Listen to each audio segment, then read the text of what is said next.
لحظات كل اللي بنقول القوة الشخصية المصرية، احنا قدام لحظات زي ما كانت انذار اكتوبر كان لحظات فارقة وفاصلة في عمر الوطن، عشان برضه احنا عندنا لحظات كل دول العالم بتبص على مصر. مش هقول لكم ان نفسهم ان مصر تبقى دولة مستقرة، لا بالعكس، فاحنا عايزين نبقى يعني زي ما كمال الطويل وعبد الحليم برضه اعتقد والابنودي قال خلي السلاح صاحي صاحي صاحي، لو نامت الدنيا صاحي مع سلاحي. ما يقصدش بس السلاح على الجنب، خلي بالك،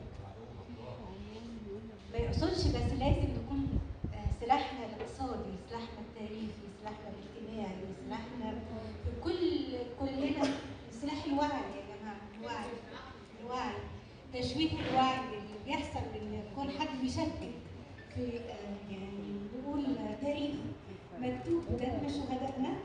ده مش عايزه اقول انه ده شيء مقصود، لازم نقول خلي السلاح صاحي طول الوقت. سلاحي في ايديا نهار وليل، صاحي ليه؟ لان عدونا غدار.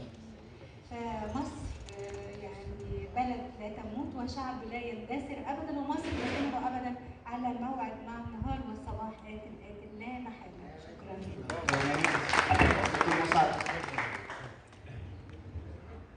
شكرا جزيلا. في يعني لحظات معينه لابد ان نتذكرها. لماذا قرر السادات بدء الديمقراطيه وحل الاتحاد الاشتراكي وعمل 3 منابر، اليمين واليسار والوسط؟ دي كانت يعني حاجه برضه يعني غير مسبوقه. الحاجه الثانيه بقى، انا كلفت في ذلك الوقت ان كان في الدكتور عبد الحميد حسن الله يرحمه، كان هو وزير الشباب، وانا كلفت ان اكون مسؤولا عن الطلائع في مصر. الرئيس السادات معايا يا دكتور قال لك انا مسؤول عن الشباب تحت سن 18 سنه، واللي فوق 18 يروح ايه الاحزاب اللي هو عايزها. فبالتالي انا كلفت وامام الرئيس السادات قلت كلمه ان احنا بندعو كل الطلائع مصر في كل المحافظات، وهنا نعد الاطفال من خلال التربيه والتعليم ووزاره الشباب ووزاره الثقافه. فدي لقطه برضو ارجو ان اتوقف عندها. نيجي لموضوع طابا.